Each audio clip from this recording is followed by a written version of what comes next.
गुजरातमध्ये सुद्धा नमा होमिओपॅथीच्या ब्रांचेस सुरू होणार आहेत. महाराष्ट्राबद्दल जर आपण बोललो तर मुंबईतल्या दादरमध्ये, ठाण्यामध्ये, पुण्यामध्ये, नाशिकमध्ये, संभाजीनगर, सोलापूर, कोल्हापूर, नांदेड आणि अकोल्यामध्ये त्यांच्या ब्रांचेस आहेत. सध्या आमच्या स्क्रीनवरती जे नंबर आहेत त्या नंबरवरती तुम्ही फोन करू शकता आणि अपॉइंटमेंट घेऊन जवळच्या ब्रांचेसला भेट देऊ शकता जर तुम्हाला कोणती लक्षणं जाणवतात आर्थरायटिस बद्दल. आपण आता चर्चेला सुरुवात करूयात. डॉक्टर प्रणाली आपल्या सोबत आहेत. डॉक्टर प्रणाली, आर्थरायटिस हा विषय सध्या खूप चर्चेला जातो कारण की बऱ्याच घरांमध्ये याचे रुग्ण आपल्याला दिसून येतात. तर आर्थरायटिस म्हणजे नेमकं काय? बरोबर. आर्थरायटिस हा सगळ्यात जास्त प्रमाणात जाणून येणारा क्रॉनिक आजार आहे. आर्थरायटिस म्हणजे काय? बेसिकली तुमच्या जॉईंट्सला येणारी सूज, याला आपण आर्थरायटिस म्हणतो. त्याच्या आधी आपण जाणून घेऊयात की तुमचे जॉईंट्स नेमकं कसे बनतात. आपल्या संपूर्ण शरीरात 206 हाडांचा समावेश असतो. जेव्हा हे हाड एकमेकांशी जोडून येतात आणि 300हून जास्त त्याच्या सांध्या तयार होतात. जेव्हा या सांध्यांमध्ये किंवा तुमच्या जॉईंट्समध्ये सूज येते त्याला आपण आर्थरायटिस म्हणतो. फक्त हाडच नाहीत पण त्याच्या आजूबाजूला मसल्स, लिगामेंट याचाही समावेश असतो आणि याची मूव्हमेंट व्यवस्थित होण्यासाठी तिथे एक ऑइल असतं. जसं ते जर आपल्या गुडघ्यात असेल तर त्याला आपण सायनोव्हेल फ्लुइड असं म्हणतो. मग कधी जास्त वजनामुळे, आहार व्यवस्थित नसल्यामुळे किंवा व्यायामामुळे इथे सूज यायला सुरुवात होते, त्याला आपण आर्थरायटिस म्हणतो. आर्थरायटिसचे अनेक प्रकार आहेत पण डे टू डे प्रॅक्टिसमध्ये किंवा क्लिनिकमध्ये आम्ही जे जास्त पाहतो त्याच्यातला सगळ्यात जास्त दिसणारा प्रकार म्हणजे ऑस्टिओआर्थरायटिस किंवा संधिवात, किंवा दुसरा प्रकार त्याला आपण म्हणतो रुमेटॉइड आर्थरायटिस, आणि तिसरा प्रकार आहे गाऊट किंवा तिला आपण रक्तवात असंही म्हणतो. डॉक्टर, आपण आर्थरायटिस बद्दल बोलूच यात, पण त्याआधी आपल्याला एक फोन येतोय, आपण तो फोन घेऊयात. हॅलो, नमस्कार मॅम, मी रश्मी बोलतेय जळगाव खानदेशवरून. मला माझ्या आईसाठी थोडं विचारायचं होतं. माझ्या आईचं वय आता 60 वर्ष आहे आणि मागच्या 3 वर्षापूर्वी आम्ही उजव्या गुडघ्याचं ऑपरेशन केलं होतं कारण की डॉक्टरांनी सांगितलं की गुडघ्याची फार झीज झालीये आणि त्याला ऑपरेशन शिवाय पर्याय नाहीये. उजव्या गुडघ्याचं ऑपरेशन केलंय पण डाव्या गुडघ्याचा त्रास अजूनही तसाच आहे. तर आम्हाला परत ऑपरेशन जर करायचं नसेल तर तुमच्याकडे याच्यासाठी सोल्युशन मिळेल का? नक्कीच डॉक्टर प्रणाली याबद्दल आपल्याला मार्गदर्शन करतील. डॉक्टर प्रणाली, एका गुडघ्याचं ऑपरेशन झालंय आणि त्यांना दुसऱ्या गुडघ्याचं ऑपरेशन करायचं नाहीये, तर नमा होमिओपॅथीच्या माध्यमातून काही रिलीफ त्यांना मिळू शकतो का? नक्कीच. जसं की आता त्यांनी सांगितलं की एका गुडघ्याचं आता ऑपरेशन झालेलं आहे कारण की तिथे मे बी झीज ही फार झाली असणार आहे. रिपेअर तिथे आता पॉसिबल नव्हतं म्हणून तुम्हाला सर्जिकल ऑप्शन घ्यावा लागला. पण जी झीज प्रक्रिया आहे ती इतर हाडांवरही होऊ शकते, जी आता नेक्स्ट गुडघ्याला किंवा तुमच्या दुसऱ्या गुडघ्याला सुरुवात झालेली आहे. आपल्या इथे जसं मी आधी एक्सप्लेन केलं की इम्युनोजेनिक मायझोमॅटिक 6th जनरेशनची ट्रीटमेंट आहे. याच्याने जी तुमची झीज प्रक्रिया सुरू आहे ती थांबवून तुमचा त्रास किंवा दुसऱ्या गुडघ्याला ऑपरेशनचं आपण टाळू शकतो आणि तुमचा त्रास बरा करू शकतो.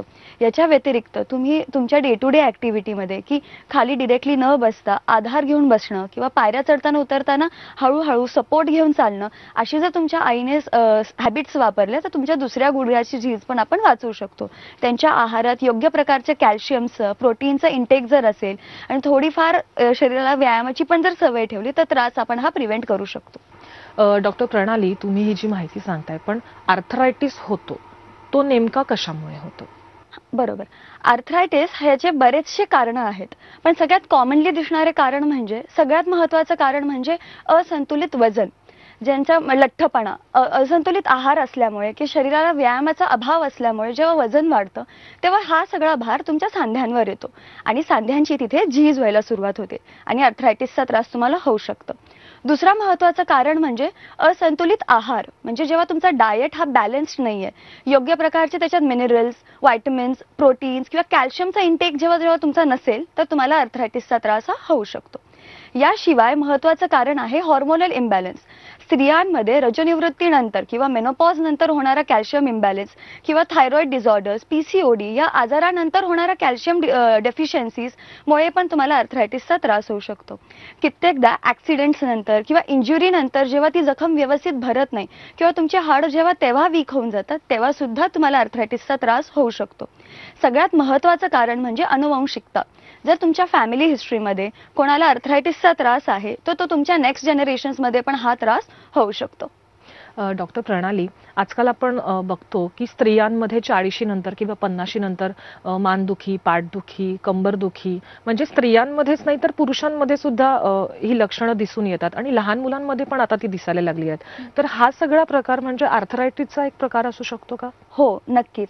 आपल्याला आर्थरायटिस किंवा सांधेदुखी हा प्रश्न म्हणजे हा शब्द ऐकल्यानंतर असं वाटतं की आपले नुसते जॉईंट्सच याच्यात अफेक्टेड असतात. पण नाही, कित्येकदा तुमच्या मणक्यांनाही याचा त्रास होऊ शकतो. आपला पॉश्चर किंवा आपल्याला करेक्ट उभा राहण्यासाठी सगळ्यात महत्त्वाचा म्हणजे तुमचा स्पाइन असतो.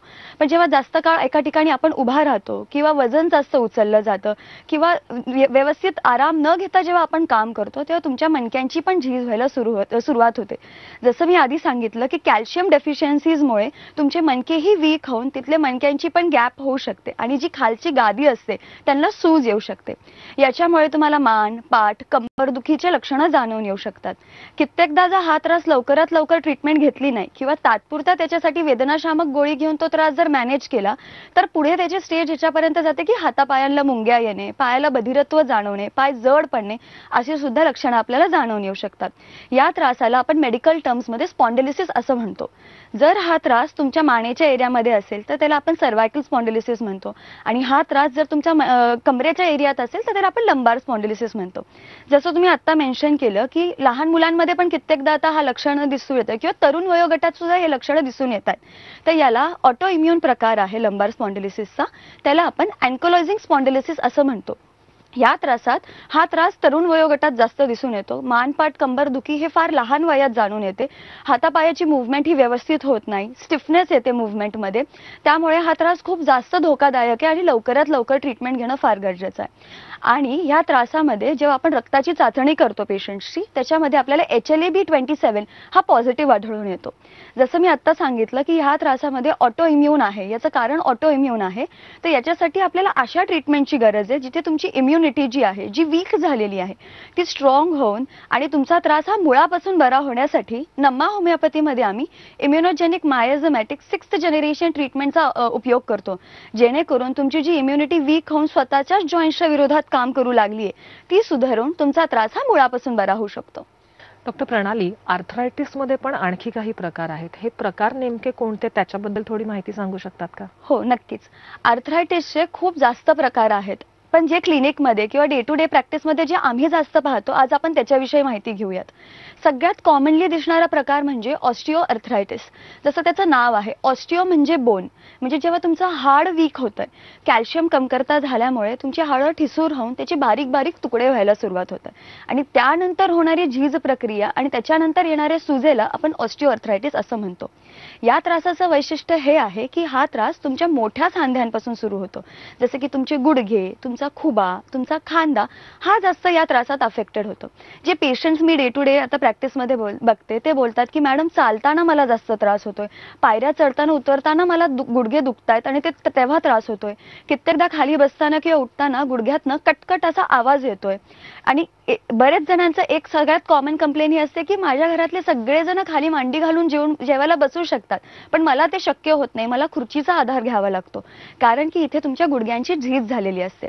जेव्हा आपण ह्या पेशंटचा एक्सरे आम्ही स्टडी करतो त्याच्यात आम्हाला दिसतं की बारीक बारीक हाडांचे तुकडे होऊन तिथे ऑस्टिओफाइट्स यांची तयारी झालेली असते. त्यामुळे आजूबाजूचे तुमचे मसल्स जे असतात ते पण त्यांच्यावर भार येतो आणि तिकडे सूज येते.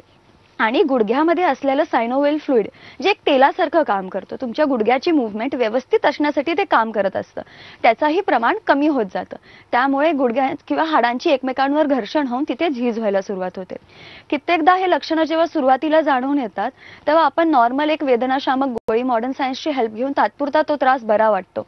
नंतर वाटलंच तर फार फार तर एखादी कॅल्शियम किंवा मल्टीव्हिटॅमिन गोळी घेऊन तो त्रास मॅनेज केला जातो.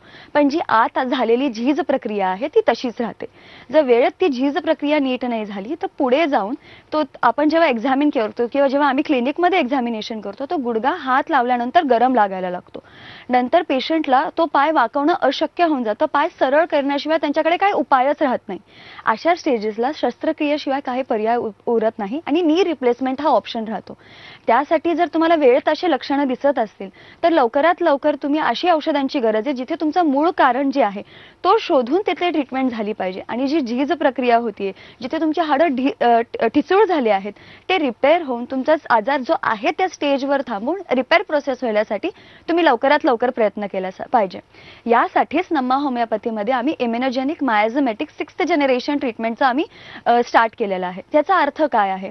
मायाझमेटिक म्हणजे काय? जसं मी आता सांगितलं की कॅल्शियम डेफिशियन्सीज मध्ये मुळे होणारा हा त्रास आहे. हाडांची तिथे झीज होते, त्याच्यामुळे हा त्रास होतो. आता हाडांची झीज का होते? एक तर तुमचे खाण्याची सवयी किंवा शरीरात व्यायामाचा अभाव, प्रत्येकाची झोप, तहान ही वेगळी असते आणि प्रत्येकाच्या वेदनाही वेगळ्या असतात. काही जणांना ते उठताना त्रास होतो, काही जणांना बसताना त्रास होतो, काही जणांना मांडी घालणं अशक्य होतं. तर प्रत्येकाचा त्रास नेमका आहे कसा, तो वाढतो कधी, तो कमी कधी होतो, याचा सखोल अभ्यास करून असे जे औषधं देतो त्याला आपण मायाझमेटिक म्हणतो. इथे आम्ही कन्सेप्ट ऑफ इंडिव्हिज्युअलायझेशन म्हणजे प्रत्येक पेशंटच्या गरजेनुसार, त्याच्या आजारानुसार आपण इथे औषधं देतो. याच्यानंतरचा प्रकार जो मी आता सांगणार आहे त्याला आपण म्हणतो रुमेटॉइड आर्थरायटिस. रुमेटॉइड आर्थरायटिस हा एक ऑटो इम्युन प्रकार आहे. याच्यात काय होतं की जी तुमची रोगप्रतिकारक शक्ती आहे ती तुमच्या जॉईंटच्या विरोधात काम करू लागते आणि तिकडे सूज प्रक्रिया किंवा इन्फ्लामेटरी प्रोसेस ही स्टार्ट होऊन जाते. या त्रासाचं वैशिष्ट्य हे आहे की याला कुठल्याही वयोगटाचं मर्यादा नाही आहे. कित्येकदा आम्ही पाहतो की 16-17 वर्षाच्या मुलांमध्येही आम्हाला हा त्रास जाणवून येतो आणि 40 किंवा 50 लोकांमध्येही आपल्याला हा त्रास जाणवून येऊ शकतो. हा त्रास सहसा तुमच्या छोट्या सांध्यांपासून सुरू होतो. तुमच्या हाता, पायाची बोटं, मनगट, घोटे इथून हा त्रास सुरू होतो. या त्रासाचा आणखीन एक धोका असा आहे की हा त्रास फार पटकन वाढतो. ऑटो इम्युन ओरिजिन असल्यामुळे, कारण तुमच्या शरीरातलंच आहे, त्यामुळे याची स्पीडही फार फास्ट असते. म्हणून लवकरात लवकर याला ट्रीटमेंट स्टार्ट करणं फार गरजेचं आहे. जर योग्य वेळेत जर ट्रीटमेंट नाही स्टार्ट केली तर ती झीज प्रक्रिया इतकी होऊन जाते, तुमच्या छोट्या सांध्यांमध्ये डिपॉझिशन्स व्हायला सुरू होऊन हाडांचा आकार हा पूर्णपणे बदलून जातो. हाडं ही विरुद्ध दिशेत वाकायला सुरुवात होतात. त्यामुळे तुमची क्वालिटी ऑफ लाईफ पण डिक्रीज होते आणि मूव्हमेंट पण तुम्हाला जास्त काही करता येत नाही. जर आपण मॉडर्न सायन्सचा हेल्प घेतली, याच्यात तर स्टेरॉइड्स किंवा पेन किलर्सचाच आपल्याला आधार मिळतो. जेव्हा आपण रुमेटॉइड आर्थरायटिसची कन्फर्मेटरी टेस्ट करतो तेव्हा ब्लडमध्ये CBC किंवा ESRचं प्रमाण वाढलेलं असतं, CRPचं प्रमाण वाढलेलं असतं आणि RA फॅक्टर हा घटकाचं प्रमाण जास्त प्रमाणात दिसून येतं. जसं मी आता इथे कारण सांगितलं की याचं कारण ऑटो इम्युन आहे, तर याच्यासाठी नम्मा होमिओपॅथीमध्ये आपण इम्युनोजेनिक मायाझमेटिक 6th जनरेशन ट्रीटमेंट आपण असं वापरतो.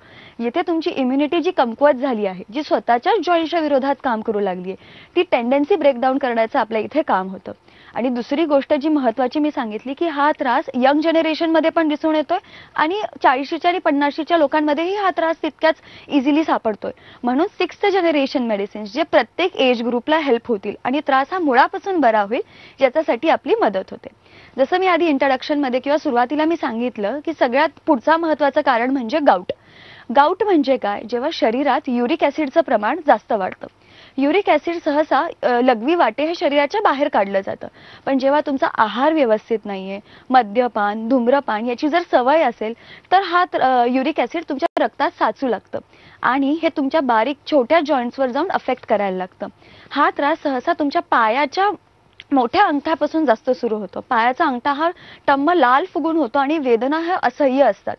तर आपले मेडिसिन्स म्हणजे जे मी आता सांगितलेत, इम्युनोजेनिक मायाझमेटिक जे मेडिसिन्स मी सांगितलेत, याच्याने आपले युरिक ॲसिडची सिंथेसिस व्यवस्थित होऊन तुमचा त्रास हा आपण वेळेत थांबवू शकतो. नक्कीच डॉक्टर प्रणाली, अतिशय सुंदर माहिती तुम्ही आर्थरायटिस बद्दल देताय. आणखीही आर्थरायटिस बद्दल आपण बोलूयात, आणखीही माहिती जाणून घेऊयात, पण एक छोट्याशा ब्रेकची वेळ झालेली आहे. तुम्ही कुठेही जाऊ नका, पाहत रहा नमा होमिओपॅथी आरोग्य संजीवनी हा कार्यक्रम. स्वप्न ही त्रासदायक गुडघेदुखी आपले स्वप्न साकार करण्यासाठी नमा होमिओपॅथी आरोग्य संजीवनी. हे व्हेरिकोज व्हेन्स देहापासून आराम करा. आराम काका, नमा होमिओपॅथी मध्ये याला उपाय आहे. नमा होमिओपॅथी आरोग्य संजीवनी. नमा होमिओपॅथी आरोग्य संजीवनी या विशेष कार्यक्रमात तुम्हा सगळ्यांचं पुन्हा एकदा स्वागत. आपण आर्थरायटिस बद्दल बोलतोय, पण त्याआधी नमा होमिओपॅथीची कुठे कुठे ब्रांचेस आहेत त्याच्याबद्दल मी तुम्हाला सांगते. कारण की जर तुम्हाला आर्थरायटिस बद्दल काही लक्षणं जाणवत असतील तर तुम्ही या ब्रांचेसला नक्की भेट देऊ शकता. दादरमध्ये यांचे ब्रांचेस आहेत, पुण्यामध्ये आहेत, ठाण्यामध्ये आहेत, नाशिकमध्ये आहेत, त्याशिवाय सोलापूर, कोल्हापूर, संभाजीनगर, नांदेड आणि अकोल्यामध्ये यांच्या ब्रांचेस आहेत. कर्नाटकमध्येही सुरू आहेत आणि त्याशिवाय गुजरातमध्ये सुद्धा लवकरच यांच्या ब्रांचेस सुरू होणार आहेत. डॉक्टर प्रणाली, तुम्ही मघापासून 6th जनरेशन टेक्निक बद्दल आणि ट्रीटमेंट बद्दल सांगताय, तर ही ट्रीटमेंट नेमकी काय आहे? ओके, जसं मी आता सांगितलं, नमा होमिओपॅथीमध्ये आम्ही इम्युनोजेनिक मायझोमॅटिक 6th जनरेशन ट्रीटमेंटचा औषध प्रणालीचा आपण उपयोग करतो.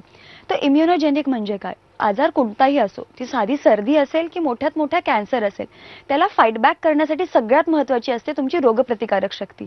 ती रोगप्रतिकारक शक्ती बिल्डअप होण्यासाठी, जेणेकरून तुमचा त्रास हा मुळापासून बरा व्हायला पाहिजे, याच्यासाठी आपले इम्युनोजेनिक औषधांचा उपयोग असतो. दुसरा शब्द जो मी इथे वापरला, मायझोमॅटिक. प्रत्येक आजाराच्या मागे कित्येकदा जेनेटिक कॉज पण असू शकतं किंवा अनुवंशिकता पण असू शकते. याशिवाय शारीरिक ताणतणाव, मानसिक ताणतणाव हे तितकाच इम्पॉर्टंट आहे. आजकालच्या धकाधकीच्या आयुष्यामध्ये प्रत्येकाला काही ना काहीतरी टेन्शन असतात, ताणतणाव असतो आणि तो कुठे ना कुठे तुमच्या शरीरावरही अफेक्ट करत असतो. त्यासाठी तुमचा शारीरिक ताणतणाव, मानसिक ताणतणाव, तुमचं भूक, तहान याचा सखोल अभ्यास करून, तुमच्या कारणाचं किंवा तुमच्या आजाराचं मूळ कारण काय आहे याचा सखोल अभ्यास करून, जसं मी आत्ता सांगितलं की अर्थरायटिसचे इतके प्रकार आहेत, तो प्रकार नेमकं कोणता आहे, तो सुरुवात कशी झाली याचा सखोल अभ्यास करून प्रत्येक पेशंटच्या गरजेनुसार आपल्या इथे औषधं देतात. म्हणून याला आपण मायझोमॅटिक अशी औषधं बोलतो. आणि नेक्स्ट जी कन्सेप्ट आपण बोलली की 6th जनरेशन. आजार हा कोणत्याही वयोगटात येऊ शकतो आणि तो आजार कित्येकदा हा सर्जिकल पण असू शकतो. पण हे सगळे आपल्या औषधांनीही आपण कंट्रोल करू शकतो. जी झीज प्रक्रिया आहे ती पॅथॉलॉजी पुढे प्रोग्रेस न होता कॉम्प्लिकेशन्स अवॉइड करून आपण आपला त्रास बरा करण्यासाठी हे न्यू जनरेशनची होमिओपॅथी आहे. 6th जनरेशन होमिओपॅथी आपण असं याला म्हणतो. नक्कीच डॉक्टर प्रणाली, पण ह्या सगळ्यात महत्त्वाची गोष्ट जी आहे ती म्हणजे प्रिव्हेन्शन इज बेस्ट क्युअर असं म्हटलं जातं. तर आर्थरायटिस होऊच नये याच्यासाठी काय करता आलं पाहिजे? येस, जसं मी आता सांगितलं की आर्थरायटिसचे कारण खूप अनेक आहेत. जेव्हा कारण ऑटो इम्युन असेल किंवा ते कारण जर तुमच्या जेनेटिक असेल तर तिथे आपल्याला काही करता येत नाही, तिथे आपल्याला ट्रीटमेंट पार्टच हेल्प करते. पण जर तुम्ही जास्त वेळ एका ठिकाणी बसून काम करत असाल तर मध्ये एक्सरसाइजचं इन्व्हॉल्वमेंट पाहिजे, किंवा जर तुम्हाला जास्त काळ उभा राहूनही काम करायचं असेल तर योग्य वेळेस आराम घेऊन, रेस्ट घेऊन तुम्ही काम केलं पाहिजे. तुमचा आहार हा संपूर्ण बॅलन्स डाएट असला पाहिजे. योग्य अमाऊंट त्याच्यात प्रोटीन, कॅल्शियम, व्हायटमिन्स याचं एक योग्य प्रमाण तुमच्या जेवणात गेलं पाहिजे. इनफ पाणी तुम्ही पिलं पाहिजे दिवसभरात. 3 ते 4 लिटर प्रत्येकाने पाण्याचा इंटेक हा केलाच पाहिजे. शिवाय याच्या व्यतिरिक्त भाज्या किंवा ड्राय फ्रुट्स याचंही तुमच्या जेवणामध्ये सेवन झालं पाहिजे. रोज रेग्युलरली एक्सरसाइज, वॉकिंग याचीही आपल्या शरीराला सवय असली पाहिजे. आजकालच्या शेड्यूल्समुळे किंवा आजकालच्या धकाधकीच्या आयुष्यामुळे आपल्याला स्वतःसाठी वेळ असा देता येत नाही. त्यानंतर मग हे सगळे लाईफस्टाईल डिसऑर्डर्स किंवा जीवनशैलीशी रिगार्डेड जे आजार आहेत ते सुरू होतात. त्यासाठी आपण योग्य वेळी काळजी घेणं फार गरजेचं आहे. याच्याशिवाय स्त्रियांमध्ये आजकाल हिल्सचा वापर करण्याचं फार प्रमाण आहे.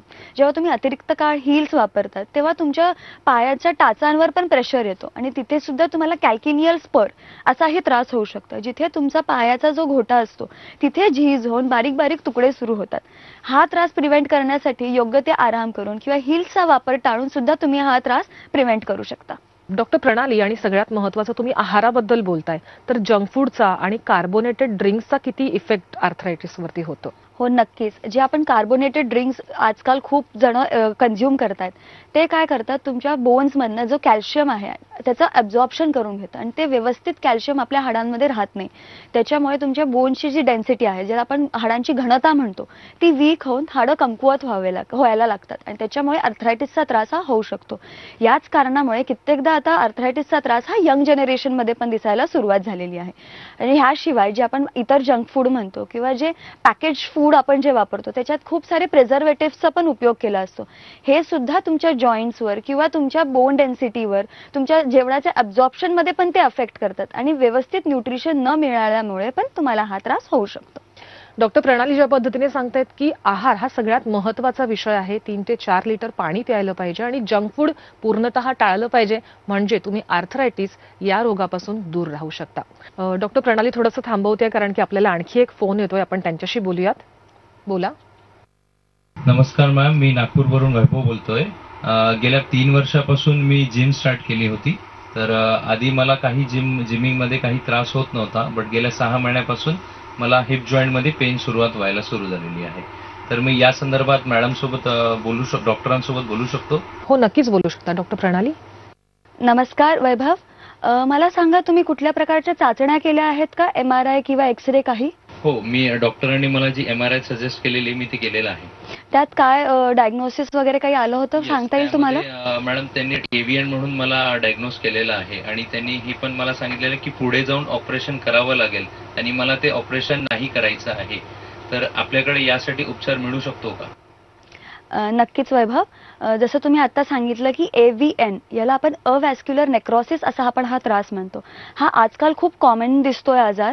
याच्या मागचं कारण आहे की जेव्हा तुमची रक्ताची वाहिनी जी आहे, जी तुमच्या जॉईंट्सला ब्लड सप्लाय जी जाते ती जेव्हा बंद होते किंवा तिथे जेव्हा ब्लड सप्लाय व्यवस्थित न होता त्याच्यानंतर जी झीज प्रक्रिया तुमच्या खुब्यामध्ये सुरू होते त्याला आपण अवॅस्क्युलर नेक्रोसिस असं म्हणतो.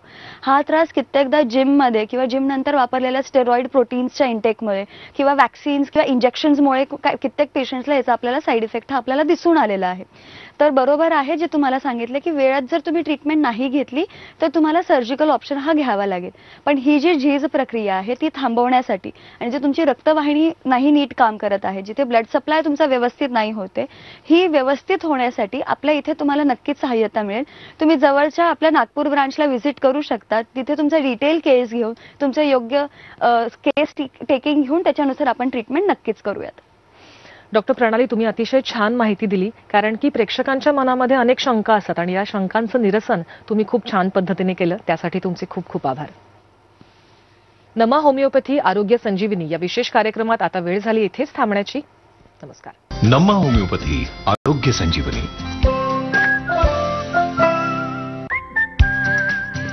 नमा होमिओपॅथी आरोग्य संजीवनी.